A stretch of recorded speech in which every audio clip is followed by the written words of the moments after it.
Do it all with Steel Battery. Now is the best time to save big on over 40 hardworking steel tools. Hurry into your local steel dealer or shop online. Kim. Hey. This is the season finale of Double Bitter. Yeah, it's kind of hard to believe. We made it. Well, yes, we did. Yeah. What a wild ride. I know. That's the studio looks really different today.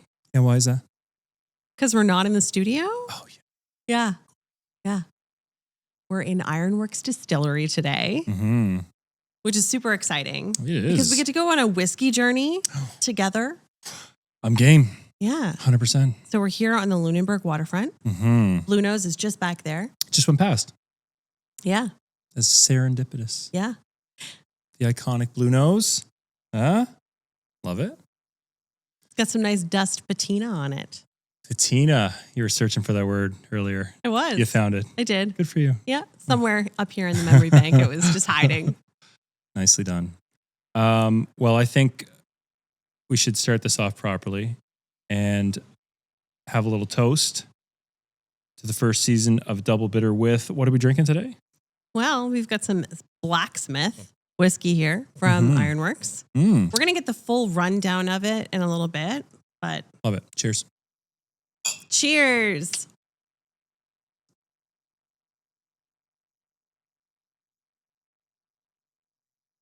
Oh, that is very nice. That is very nice. That is very tasty. You want to take us through some tasting notes? No, I don't. I'm going to leave that to the professionals. Okay, but that's fair. I will tell you what I'm kind of tasting right off the bat. It's like honey or like chocolate or something really sweet. Yeah.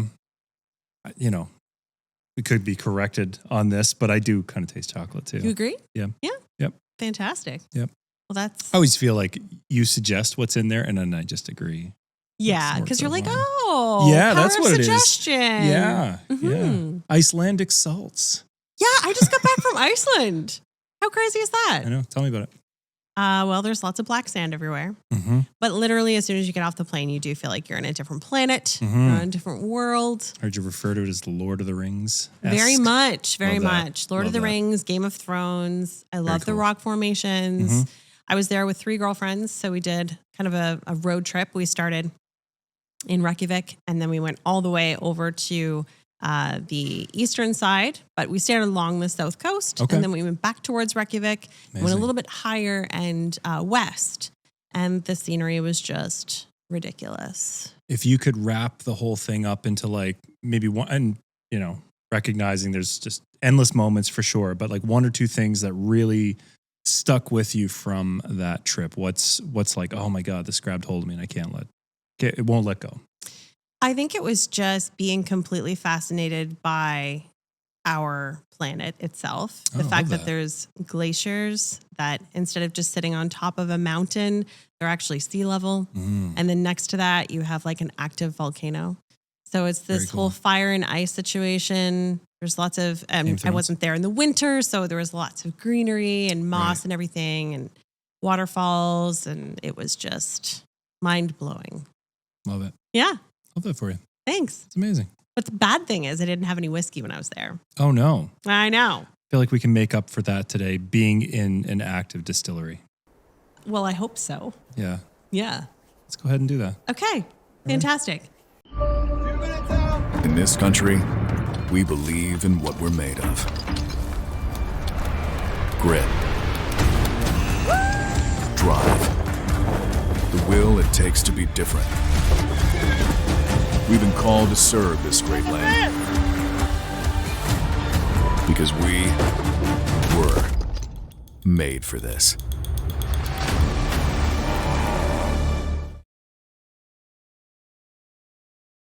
So we have the operations manager, Brad, who's going to take us through a tasting. Amazing. Yeah. I love it. Absolutely. Hey, Brad is Brad. coming in strong. Some lovely. What do you call these glasses? These don't actually. I don't actually know what these. Maybe tulips. But normally we would have Glencairns for you, but we're a little low on Glencairns at the moment, so we'll work with these. You know what? They should be sort of shaped the opposite direction. But We're drinking it out of these for now. So yeah, it'll that be works fine. just as well. Yep. Yeah. Lovely.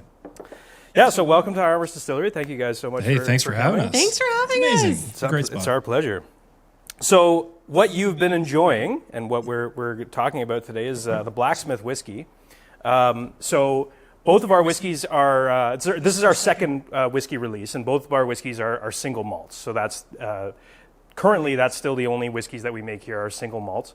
So basically that just means that they're both made from malted barley, and that every aspect of the whiskey is made here rather than a blend of various, I was wondering what that was. distilled products. Gotcha. Yeah, so we started with the hard iron, which I believe you've already enjoyed in one of your very previous much episodes. enjoyed. Yeah, Yes. we had a previous episode with Susie absolutely. Atwood. It was delicious, amazing, it's so good. It was such good whiskey. Good. I'm glad you liked it. Yeah. So we started production of that in 2017, and the first release was 2020. And then this came along a few years ago. This is kind of our newer release. It started as a bit of an experiment. Our master distiller, bought some chocolate malt one day. Yes, I heard you mention that as a note earlier. I mean, she said I disagreed. No, I did taste it. I did taste But it. the interesting thing is it's actually not, it's kind of sometimes it's a misconception. It's actually not called that because it's chocolate flavored. It's called that because it's a heavily roasted malt and it has the color of chocolate. Yes. So it's just a very dark brown malt. And we only used, because it's it's typically very strong and very flavorful, we only had to use a little bit in the grain bill. Okay. So added a little bit of that, and then we fermented that and distilled that and tucked that away. And then when that sort of came of age, we thought we'd crack it open and see what it tasted like. And then we did our Matt's a very good blender. So we took that the chocolate malt and then a little bit of our other barley distillations, and then came up with the Blacksmith. So even though it's not, the chocolate malt isn't chocolate flavored, you do typically get that sometimes as a note. Specifically like a very kind of roasted cocoa, that kind of thing. Sometimes you might get a little espresso. Here, why don't I? Sure. Well, clearly we're experts because we picked up on that right immediately. I'll give you some in the glasses here. Sure. Might help to funnel some of the flavors just a little bit more for you. I feel like you should have one with us, Brad. Typically our guests, they would be drinking with us. I won't say no to that. Thank you. I mean, come on. What are we going to do? That'd be rude. This poor guy. He's just finished a hard day's work. And tell me, too, because Kim actually mentioned this on that same previous episode about this used to be a blacksmith shop. It did, yeah. So the kind of the history of the building. So this used to be a blacksmith shop for 111 years. Whoa. It was Okay. It was actually a marine blacksmith shop. So very cool. This is where they made the ironwork for the vessels that were built and launched in Nice. Lunenburg. So the Blue Nose and a bunch of other vessels that were built here, that's where the iron fittings were made here. So 111 years, it was the Thomas Walters Blacksmith Shop, went through 3 generations of the Walters family, and then finally closed in 2004.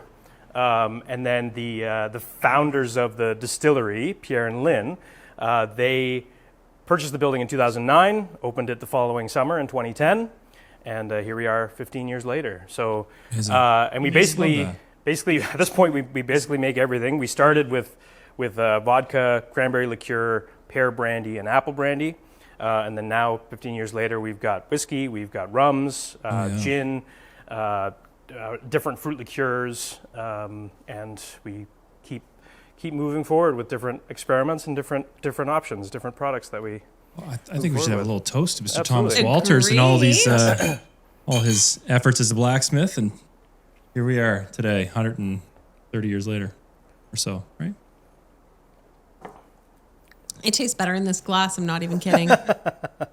Yeah, is it the So same somebody- whiskey? That does taste different, doesn't it? Yeah, so some of those flavors are probably funneling a little more, even though That's really the good. glass should actually sort of finish with kind of inward. Yeah. It still does help to sort of funnel some of those flavors. So you're I was probably wondering getting why that. that was with whiskey, because I've got a couple of whiskey glasses that Yeah. are kind of like that. I never really understood. Yeah, it just helps sort of concentrate the flavors. Oh, okay. Yeah. It's really tasty, yeah. Yeah, so that kind of that perceived sweetness that you were talking about earlier. So you sometimes you get a little. You mentioned honey. Sometimes it comes across as maybe a little maple syrup, and maybe brown sugar. So a lot of that comes from the barrels that we age in. We typically use 2 different types of barrels here: ex-bourbon barrels, which come up from Kentucky, and then Hungarian oak barrels as well, which are more typically used in wine aging, but we find they kind of give an interesting and unique characteristic to our spirits as well. So that typically gives a little kind of spicy, earthy, grassy note and everything. So most of our aged products are actually aged in both types of barrels, and then we do a blend for the final bottling. Oh, okay. Yeah. That's interesting. Yeah. Well, you guys are definitely doing whiskey right. I don't know if it was ever I appreciate that. Kind of what you wanted to do in the very beginning, like the inception of Ironworks, but you're doing it. It was certainly an ambition. Part of what took us a while to get into it was space. Space is always an issue for us here. We have barrels stuffed everywhere in this building, and being a heritage building, we can't really add on to it or anything like that. So we have the space that we have, and that's what we have to work with. But we were able to do an extension onto the building several years ago, and that allowed us to have a second still and then a little more equipment for different production methods and some more barrels for aging. So that allowed us to get a little more breathing room to actually be able to do the whiskeys. And we are still, when you think about whiskeys in general, we are still relatively sort of recent into it. The whiskeys are still relatively young. The first release in 2020 was obviously 3 years.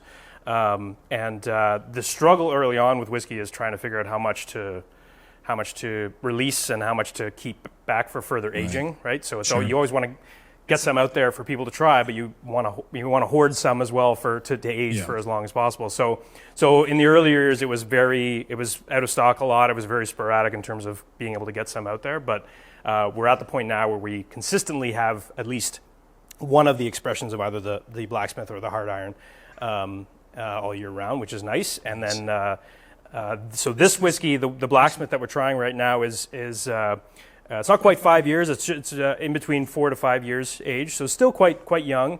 We did release our hard iron 5-year aged this year, so that was our first 5-year whiskey that we've released. But the idea is eventually we'd love 7, 8, 9, 10 years, maybe 12 years one day, that kind of thing. Yeah. So that's sort of the long term intention anyway. Yeah. And does it make it where you said you made it the extension, like? Does that limit the ability for you to grow the business, or are you at a stage right now where you're like, okay, this is where we want to stay. This is kind of the production level we're at. Maybe distribution, things like that. Like, where do you see the business going?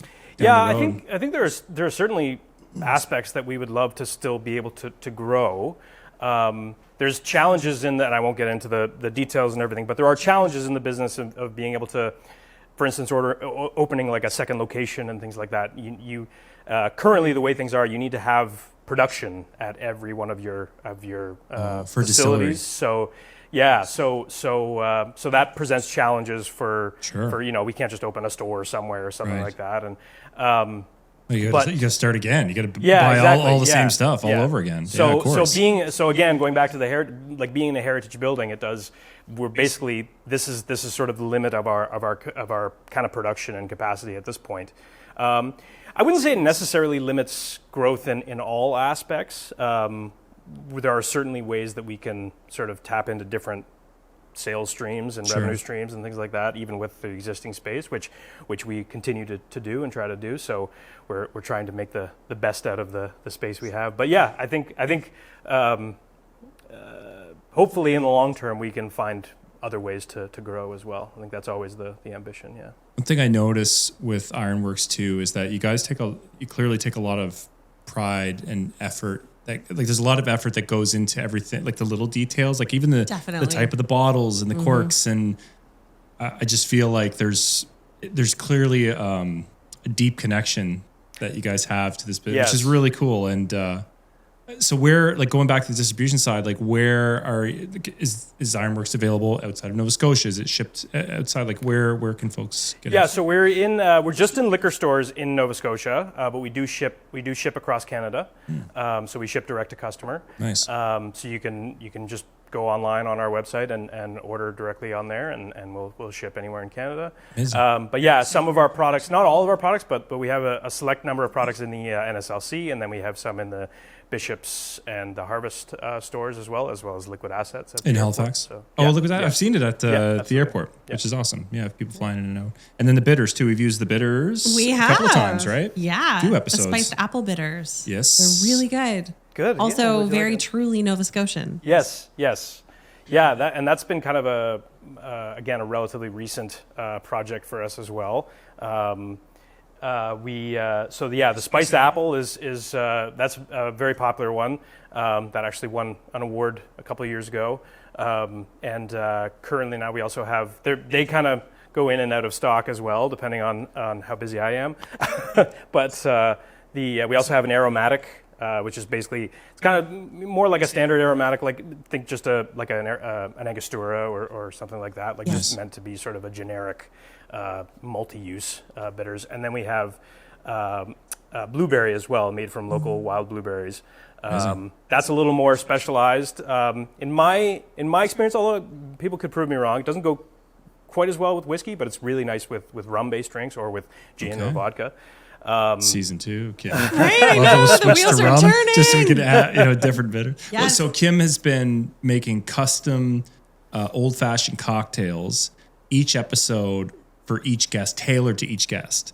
So we had, like our first episode, we had a guy from the Annapolis Valley. So she used your apple bitters. We had apple wood to smoke. Right, Oh, apple wood to nice. smoke. Yeah. Yeah, Nice. so like little tailored things like that in order to make each drink unique to each guest. And you guys have come through a few times for us. Yeah, absolutely. we keep leading on Ironworks, whether you know it or not. So it's really cool. It actually brings it full circle to have you here, like on our last episode of the season, to be here at the distillery is really cool. Like It really is, yeah. Oh yeah, we're really happy to have you. Glad you came here. Yeah. Thank you. Yeah. So in terms of like other whiskeys though, so folks have seen the Heart Iron and the Blacksmith. Are there different variations that you guys will do for both of those whiskeys? There are. Yeah, that's a really good question. I have some sort of various. A lot of these are not in stock anymore, but they will come back in stock as we. limited edition double Yeah, bitter. exactly. So you'll find you may see with a lot of our products we like to use stickers for denoting sort of limited editions or things like that. Yeah. So I mentioned our first 5-year aged release of the Hard Iron, so that we put the little 5-year sticker on there. Nice. So that was this year that we released that. One of the previous releases of the Hard Iron was a wine cask finish. Nice. So my eyes just got huge. and we can try these as well. These are open bottles. We can any of these you'd like to try. Look at the color of that. Look you know at the what? color I'm just of going to the do wine. this real quick because it's the same whiskey, right? Yes, right. Good call. They can be mixed. I can't wait to try this. I feel like So we love to. Mark and Jamie. We might have to make one for Mark and Jamie. We do have to make one for Mark and Jamie. They're the heart behind this whole podcast. Who is the heart and who is the iron? Ooh, wow. Jamie's giving us the. Jamie wants to be he's saying the iron. he's the iron, but I think he's the iron. You know, Mark's got the tough exterior. You know. Oh yeah. Mark's so. We'll tough. give these guys a drink. Yeah, we often reference them. B&V Media, Mark and Jamie. They're the guys behind the scenes, but we wouldn't have any of this if it wasn't for those guys. That's right. We're gonna have a little sip. Everybody gets one. Here you go, guys. Thank you. So I mentioned that's the wine cask finish. These we like to get our hands on wine barrels whenever we can. Wine barrels specifically are a lot of fun to work with, and oftentimes, being that there's so many nice wineries here in Nova Scotia, we're able to get our hands on those. So we like to use those. So which one are we? Yeah, trying walk us here? through a tasting here for this guy. Yeah, absolutely. Yeah, we can do that. I'll have a little bit in. It's been a while since I've had this one, so. Now we're talking. You're going to get reacquainted really quickly. So this one, the wine cask we used for this one was actually from. They're not around anymore, but it's the Petite Riviere winery, not too far from here. Yeah. And they gave us a whole bunch of barrels last year, and so this, so 4-year aged, but then wine finished in the wine cask. So it was, I believe, it was about right around 6 months or so that it was finished in the wine cask. Nice. So, That's nice. first of all, I mean, you'll see that beautiful color. Yeah. It is You notice that it's got so that kind of Yeah. like a bit of an amber. amber. Yeah, Yeah. absolutely. Yeah, so that's one of the great, other than the taste, that's one of the great things that finishing in wine barrels Yeah, does. really. It gives you such a nice, rich, kind of dark sort of amber color, which is really nice. The boys are staying behind the scenes, so we're going to cheers them. Cheers. They're working Mark, hard. They're working Jamie. hard. Do all the they do all the hard work while we just sit around and drink whiskey. So Yeah, when it's a I pretty when I good was deal. teaching Ryan in a previous episode, like how to nose the whiskey, I told him to smell in one nostril but keep the mouth open.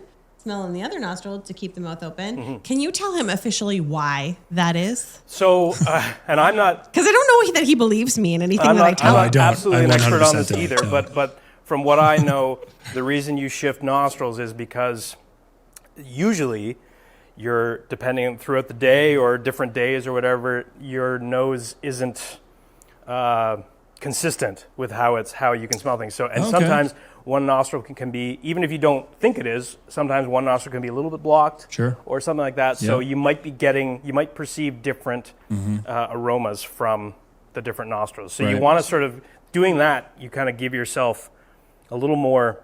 I like it. Full profile. Yeah, exactly. So you and sometimes you'll smell something differently from one side than you will the other Okay, side. Kim, So, I believe you. This side smells like wine. And then this the side reason smells to like have whiskey. your mouth open is the airflow. So that air sort of helps aerate. I mean, you often think about, specifically with like wine or beer tasting, the swirling in the glass that sort of aerates the liquid and allows you to release a little more flavors. You don't need to do that swirl with spirits because there's already so many. They're high alcohol and there's already so many sort of it's already in the air. Okay. So you typically don't want to swirl spirits because you don't need any help getting that released. But keeping your mouth open while you're nosing, that does help. Adding that air helps to sort of bring out the flavors as much as possible. And you may also, along the same notes, I'm sure specifically with whiskey, you might hear people adding drops of water or wanting their Yes. whiskey with a little bit of water. Sure. Yep. What that does, you add, and typically all you need is a couple, like a drop or two. And what that does is it sort of dulls the kind of the straight alcohol fumes and allows you to get into some of those more underlying flavors.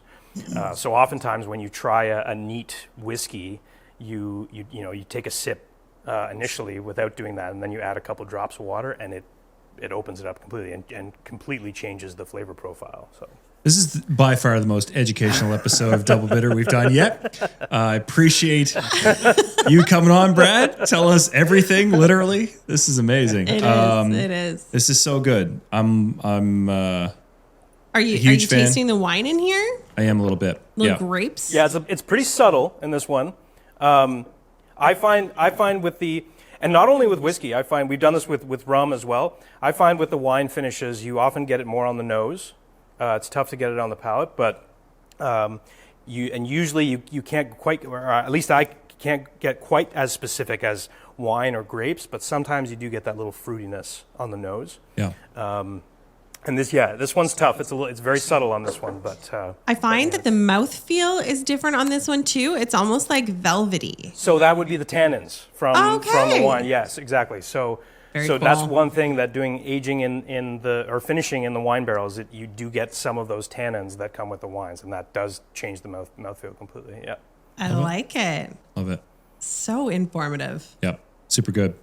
Brad, appreciate you taking time to take us through a proper tasting. I feel like we knows a lot more about. I'm so sorry. I've been sitting on that one for way too Dad long. joke of the year goes too. I know. No, we really appreciate it. It's so great being here. You guys have an amazing spot, and we appreciate you having us. So cheers. Yeah, my pleasure. And big thanks. Keep doing what you're doing. Yeah, you guys as well. Thank you. Cheers.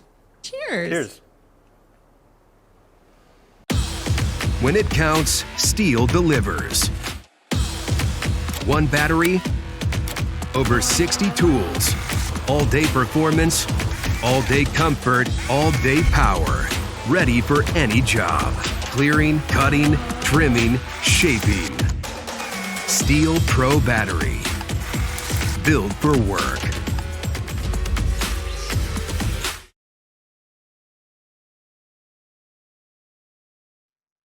Oh man, that was amazing. Wasn't it? Yeah. Super knowledgeable guy. I know. Brad knows his stuff. And the product's so good. It is, yeah. Yeah, shout out to the gang here at Ironworks for sure. Brad, Rebecca, Carly, they've been very, very generous with hosting us. We're not done yet. We're not done, no. We're not done yet. We're just going to keep on going. I think so. We're going to shut this place down. Yeah, for sure. Let's be a nuisance in Lunenburg, which I think in the off season, anything past 5 p.m. is probably a nuisance. You're probably right. Yeah. Keeping the lights on. Kim, I got a question for you. Sure. So we had a series of guests this season. We talked about a lot of stuff. We did. That was probably pretty new to you in general. It was. Probably a bit of jargon thrown your way. Definitely. So I'm going to test your knowledge. I'm going to test your knowledge on axe-related activities. Okay. Timbersports and lumberjack sports and axe throwing. So I'm nervous. Why am I sweating? Yeah, well, this is serious. Okay. If you get these wrong, you can't have whiskey again. Oh, no, Ryan. Don't do that to me. The real repercussions, you know. We have to put serious things in the line. Okay, number one. How much is a bullseye worth in axe throwing? 4 points. So close. 5 points. It is 5 points. We're going to go with the second answer. Oh. We're going to give you a mulligan on that one. Thanks. You know that. Okay. Take me through a springboard chop. Okay. I'll give you a hint. Sterling talked about it. Yes. Now, first things first, you're going to select your tree. Sure. And then once you've selected your tree, you take an axe. Yeah. Yeah. Okay. Good so far. So good. You actually put a notch on one side of the tree. Yeah, you do. And then you take your board. Yeah. And you put the board in the notch. The springboard. And then you jump up on that board. Love it. And you make another notch. Yeah. And then you put another board in there. Sure do. And you just keep going until there's no more tree to be had? It's pretty good. That's pretty good. Yes, pretty much. You stop at 2 boards. The way we do, we stop at 2 boards. Could you go higher though? You could. Okay. Yeah. In Australia, they go 3 high, cut halfway through the log, descend, and go back up the other side 3 high. But there's some guys that have done like world record climbs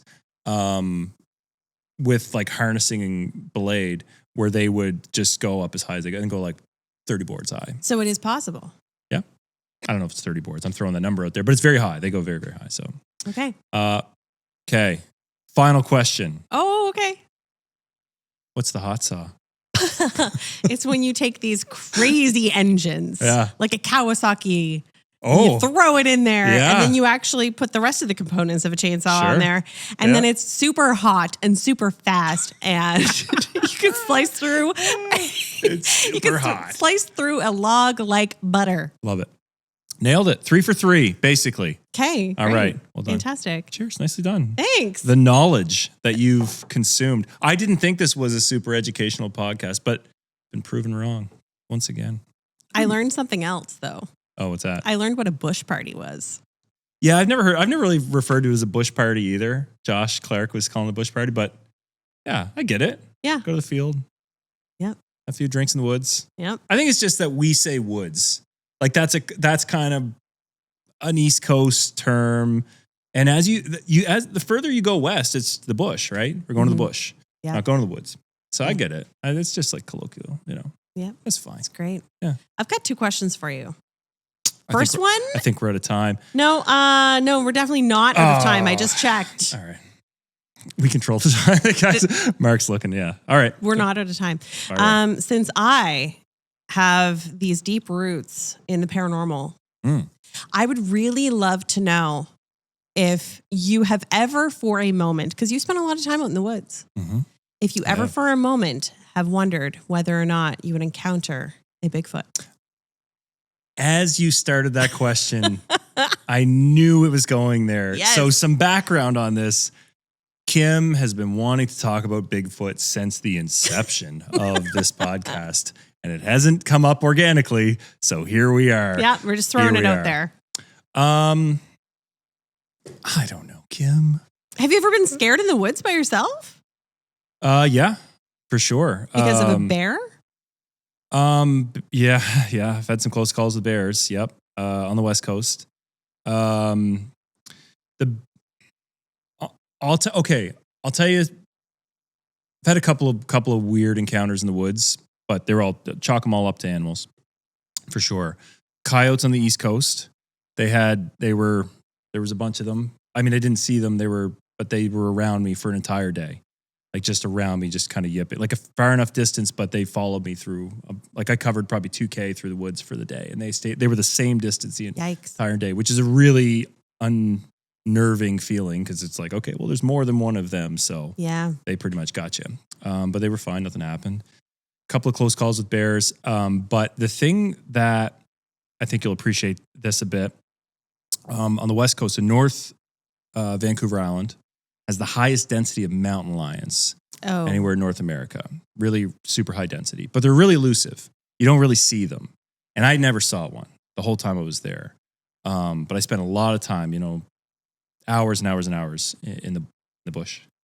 So I never had a direct encounter, but what people would tell you is that you could feel their presence. Okay. And they'd say the hair will stand up on the back of your neck. Wow. When there's one around, or when you think there's one around.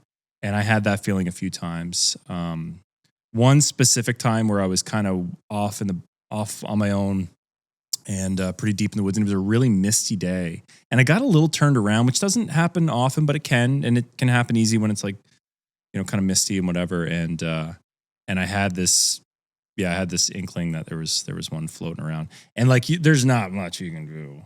No. They're a massive apex predator that if they kind of want you, they got you. So, but I never had an encounter with one, thank goodness. And but that would be the most kind of, I'd say, supernatural kind of feeling, because it's like whether it was there or not, I don't know, but there's the feeling that the presence is there. So maybe I was wrong. Maybe it wasn't a cougar. Maybe it was Bigfoot. I was just gonna say, well, I'll give you that one. I'll give you that one, Kim. I can relate it to is when I'm doing paranormal investigations, and there is a feeling if there's like an energy around, you just feel it, even though you can't really see it. So. Ghost cougar. It was a ghost cougar. Of course it was. Mm-hmm. Okay. Now I have a last question for you. Okay. It's a would you rather question. Ooh. You're really going to have to put your thinking cap on. Okay. Would you rather have to use a dull axe for the rest of your life? Whatever the other one is. No, okay, keep on. Cheap bottom shelf whiskey. Would you rather dull axe or have to drink cheap bottom shelf whiskey for the rest of your life? What am I doing with the axe? Oh, you've got to use it. You got to use it in competitions.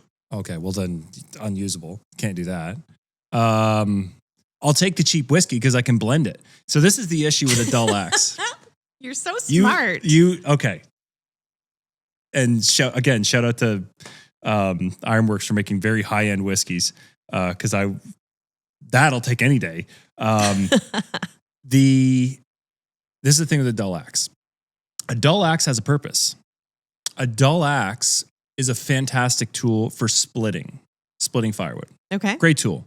A super sharp axe isn't great for that. It sticks in the log. It doesn't come out easy. It's good for splitting kindling, but not for like splitting the logs. If you got a log that's 8-10 inches diameter and you want to take it in a swing, you want kind of a dull axe. So like a splitting maul, my splitting maul would be very dull.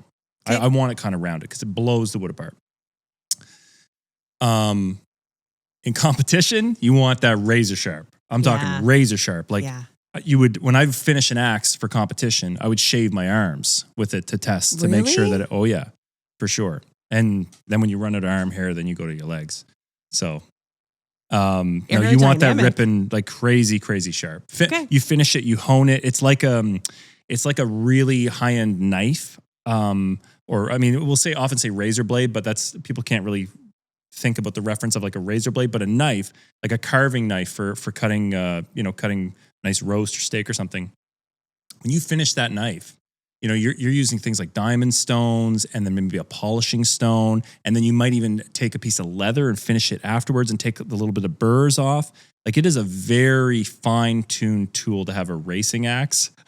So I'm sorry I went down this whole no, it's great part, but like a dull axe for my entire life, and I had to race with it. Not a chance. And it's super dangerous. I'll tell you this, it's dangerous too. It's more dangerous to run a dull axe in a race than it is to run a sharp one. Because a dull axe is more likely to hit the log, not slice into the fibers, but actually slide off or glance, as we call, and then hit you. That makes sense. Sharp is... Just like how you don't want to stab somebody with a butter knife. Yeah, it'd be one waste. Same. A waste of time. Yeah. Yeah. Before we go, before we wrap this whole thing up, I want you to take a sip of this. Okay. Okay? Sure. Delicious. Now go to this one. Okay. Oh, right, it's the same whiskey, different glass. No, it's different whiskey. Different whiskey.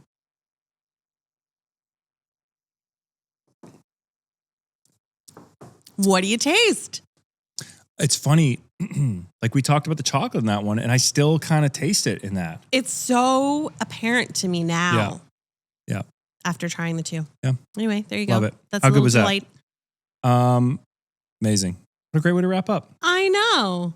Kim, I'm so happy we did this. Cheers to season 1 of Double Bitter. Cheers to you for watching and joining us along this journey. Hope you've enjoyed the first 8 episodes. Big thanks to our folks here at Ironworks. We want to shout out to Steel Canada for sponsoring this podcast. Our man Doug Folkens for the music. How great is that? Amazing. Sweet Leaf. You can check that out on Spotify. Of course, Timber Lounge, Wild Axe Productions, and our guys right here, Mark and Jamie at B&V Media. Thanks for joining us. We hope you enjoyed it. Cheers. All right, wrapping things up. Got my man Mark here. We got Brad, our operations manager, Ironworks. We've got Rebecca, the owner, and Carly, the sales manager. My man Jamie, Kim, and for Ryan, thanks so much for joining us. See you next time. Double Bitter. Cheers.